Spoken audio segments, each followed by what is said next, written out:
What's going on, guys? My name is Noah and welcome to my channel. Today we're going to be reviewing Mortal Kombat, the new movie that was just released on HBO Max as well as select theaters. I have a little bit to say about the movie. Some I liked, some I didn't like, but let's jump right into it. Get over here!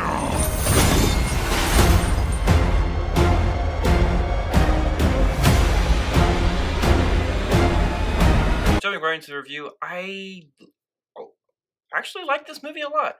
It wasn't great by any circumstances, but I do think of this movie as just a big, dumb, fun popcorn movie. And I think if you go into it with those expectations, you will have a great time as long as you don't mind really graphic violence, like myself. As a fan of the video game starting with 9, 10, 11, I do know most of the story of Mortal Kombat. Now, of course, this takes place.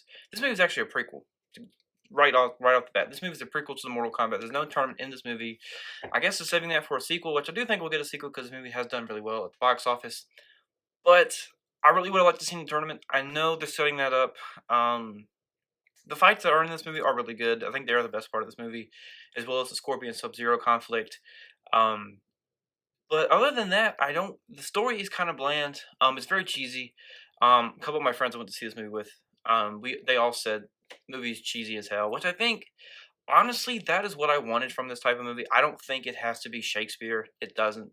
Honestly, just say some badass lines, kick a lot of ass, and that's all I really want from this movie. Look, I understand Mortal Kombat lore is really deep. I understand that. But as a casual fan, I was fine with them taking leaps and bounds with the source material just to get us to this point, and I honestly didn't think they did that bad of a job. With that being said, though, guys, I do think the best part of this movie is actually the opening act, or the opening scene, I should say. And funny enough, Warner Brothers or HBO, whoever decides this was a good idea, released the opening of this movie on YouTube or any other service.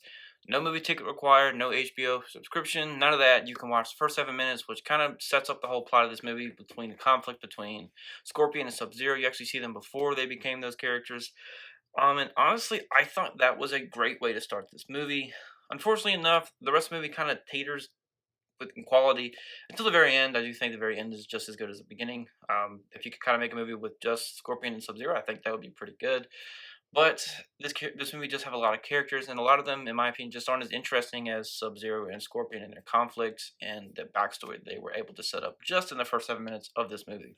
So with a world like this, you think they'd give us a main character that would really be our eyes and ears into this universe and really be an interesting character. You would think, and you think that character would be Johnny Cage from the video games and the first movie, but no, they went with a guy named Cole.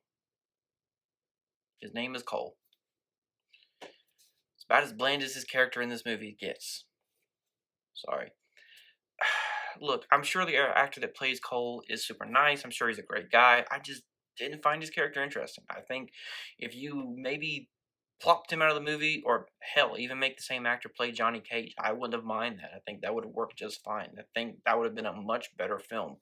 Change a little bit of the backstory, take out the whole lineage thing with Scorpion that made absolutely no sense. Take that out and just make Johnny your main character. Because in the first movie, back in the 90s, that was how they introduced the world of Mortal Kombat. All these characters, all this crazy ass things happening. They introduced it with Johnny Cage being our eyes into the film, into the universe, and it just worked. I don't understand why they had to just create this new character with not a cool power set, got his ass beat the entire movie, and just make him the main character. It doesn't make any sense. He just did not work for me, and he kind of boggled down the movie whenever scenes he was in, which is honestly 95% of the movie. Now I want to talk about the best part of this movie, guys, and that is the fight at the end between Sub-Zero and Scorpion. It's kind of like the main thing they've been using in the promotional material before this movie, like in the trailers.